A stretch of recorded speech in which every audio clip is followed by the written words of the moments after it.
En esta ocasión compartiré a quién se le llama Dios y a quién se le llama Señor, para preguntarse si se vive religión o relación personal. El término Dios fue la forma más común de denominar a una divinidad en el Oriente Medio antiguo. La expresión El, en hebreo, que es una forma abreviada del verbo Ail, que se refiere a cualquier cosa fuerte, se traduce en español como Dios y se combina con otros términos para hablar de la deidad y sus funciones. Se decía que conocer los atributos del Dios pagano permitía al adorador manipular e influenciar en las acciones de la deidad. Durante el período mosaico, El era sinónimo del término Señor, quien libró a los israelitas de la esclavitud egipcia.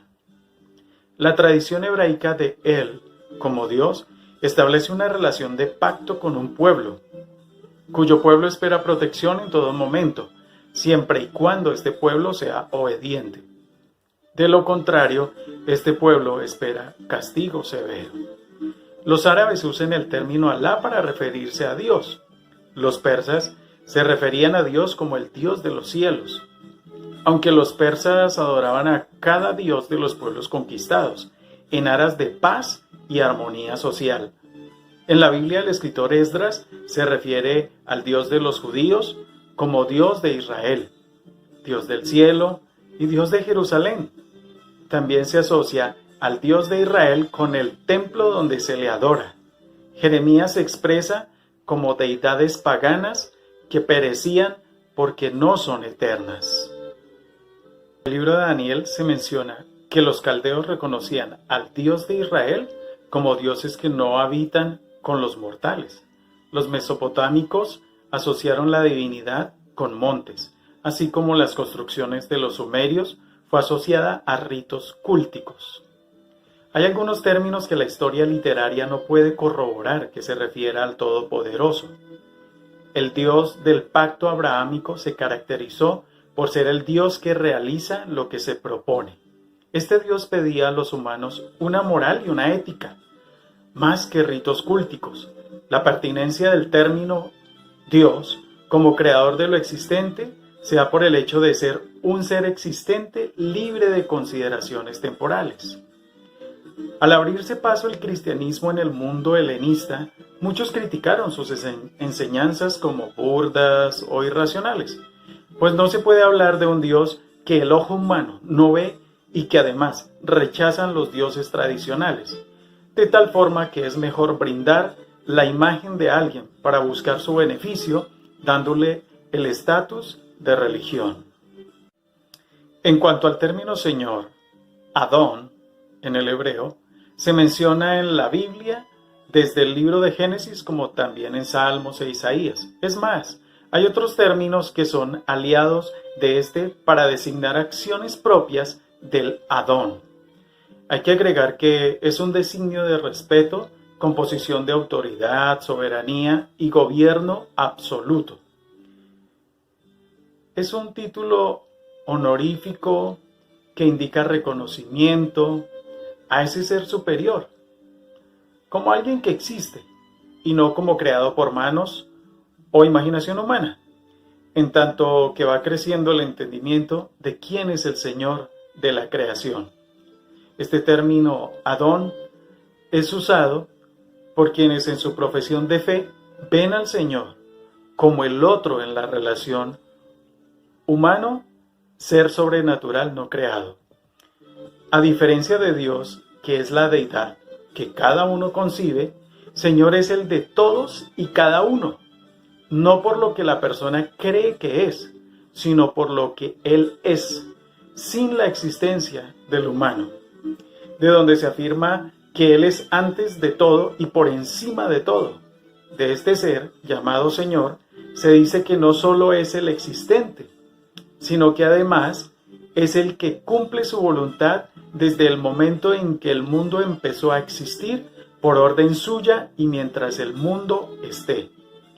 A este Señor se le describe con unas letras que son llamadas el tetragrama, afirmando que Él puede acompañar y en otras ocasiones sacar de la aflicción, pero siempre con el mismo fin, liberar.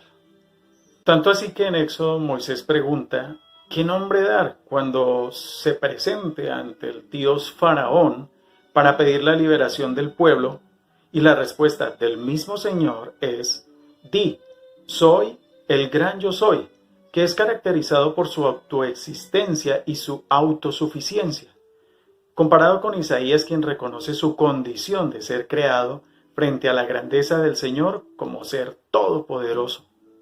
De modo similar ocurre con el encuentro personal de Saulo y el Señor, descrito en el libro de Hechos, donde Saulo pregunta, ¿quién eres?, sin darse por enterado que su actividad y su forma de pensar no le dejaban lugar a reflexionar sobre la forma de vida que traía. La comprensión de quién es el Señor se torna de manera vinculante mediante la religión, dejando como protagonista al ser humano sin darle la posición de importancia que por derecho propio tiene el Señor. Libre de cualquier forma de ligar la adoración con una manera elaborada de acercamiento a Él que los mortales crean, como si fuese idea del Señor, el Adón vive y actúa independientemente. En resumidas cuentas, hay que anotar que sí existe una diferencia entre a quién se le llama Dios, Él, y a quién se le llama Señor de la creación, Adón, para que se entienda mejor. La historia ha dicho que la exclamación de veneración hacia una deidad lo tienen todas las formas de fe existentes, distinto de reconocer la existencia de un ser creador y sobrenatural, el Señor, tal y como las evidencias naturales lo demuestran y el registro bíblico histórico lo señalan. Puede ser que el orante use este juego de palabras entre Dios y Señor. La intención es diferenciar en forma consciente si como adorador de un ser sobrenatural las expresiones están dirigidas a cualquier cosa, como es designado el término Dios en su etimología, o es claro en la mente que a quien se adora con las expresiones que brotan del corazón es al único, inmortal, invisible y autor de la vida, el gran yo soy, tal como lo describe la Biblia, el Señor de la creación. Es necesario comprender si la experiencia de fe se sustenta en la forma como cada uno concibe a Dios, Él, o si en verdad la experiencia de fe se sostiene por una experiencia real de encuentro con el Señor, Adón. De manera que el Señor conserva su lugar de importancia para ser buscado por cada persona.